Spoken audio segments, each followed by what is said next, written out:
My name is Sofia Lindberg, and what happened during our vacation in the Swedish countryside changed my life forever.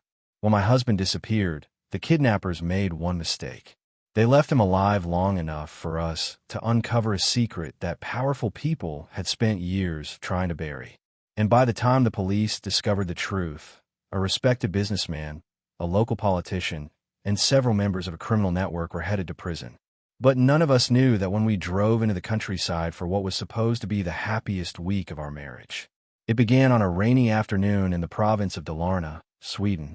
My husband Erik and I had been married for 3 years. We both lived busy lives in Stockholm and desperately needed a break from work. We rented a small red cottage beside a lake surrounded by dense pine forests. The area was beautiful. Quiet roads wound through hills covered in trees. Small villages dotted the landscape. The nearest town was nearly 30 kilometers away. For the first few days, everything was perfect. We hiked forest trails, visited local markets, and spent evenings watching the sunset over the water. Then, on the 4th day, Erik vanished. The day had started normally. We drove to a nearby village festival where local farmers and craftsmen sold their goods. Erik wandered off to photograph old buildings while I browsed the market stalls. He texted me around 2:17 p.m. Found something interesting near the old sawmill. Be back soon. It was the last message I received from him. An hour passed. Then 2. His phone went straight to voicemail. At first, I assumed he had lost signal. By evening, panic began setting in. I contacted local police and reported him missing. The officers treated the situation seriously, but they initially suspected he had become lost in the forest. Search teams were organized. Volunteers joined the effort.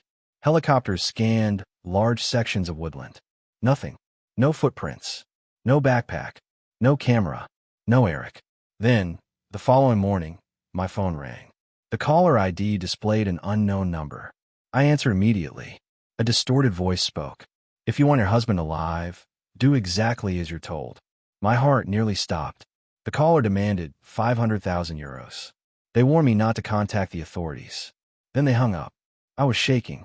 But instead of hiding the call from police, I immediately informed investigators. That decision would ultimately save Erik's life. The kidnapping unit from Stockholm became involved. It traced the call. It had originated from a disposable phone purchased days earlier. Professionals. Experienced criminals. Not random opportunists. As investigators analyzed the case, a disturbing discovery emerged. Witnesses from the festival remembered seeing Erik speaking with 2 men near the abandoned sawmill. One witness specifically recalled that the conversation appeared tense. Police searched the area. Inside the old structure, they found signs of a struggle. A broken camera lens, drops of blood, and tire tracks leading into the forest. The blood belonged to Erik. The situation had suddenly become much more dangerous. Days passed. The kidnappers continued contacting me. Each call came from a different phone. Each message carried the same threat. Pay, or Erik dies. Meanwhile, detectives dug deeper into Erik's final movements. What they discovered surprised everyone. Before disappearing, Erik had photographed something the kidnappers desperately wanted hidden. The damaged memory card recovered from his camera was sent to forensic specialists. After several days of work, technicians successfully restored a portion of the images. What appeared on the screen stunned investigators.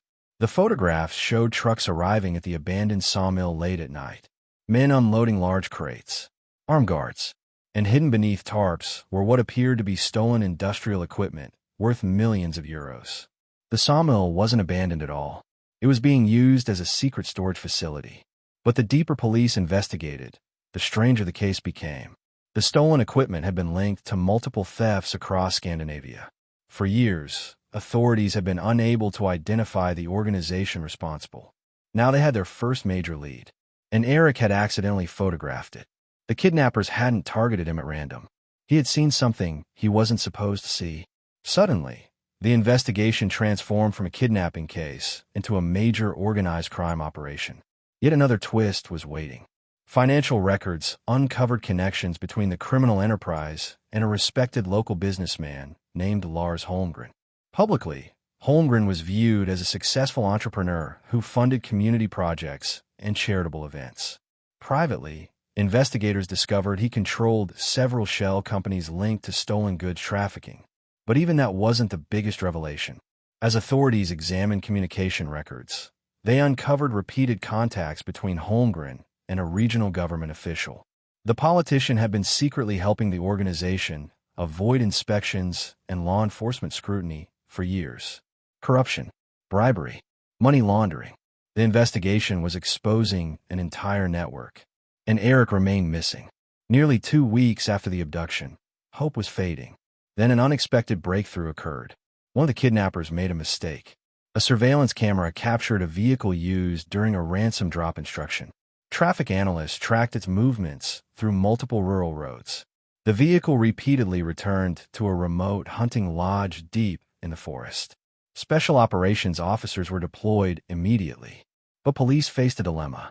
If they moved too quickly, the kidnappers might kill Erik. If they waited too long, he could disappear forever. Investigators monitored the lodge around the clock. Thermal imaging eventually detected multiple occupants. One heat signature appeared, isolated inside a detached storage building. Police believe it could be Erik. A rescue operation was authorized. Just before dawn, heavily armed officers surrounded the property.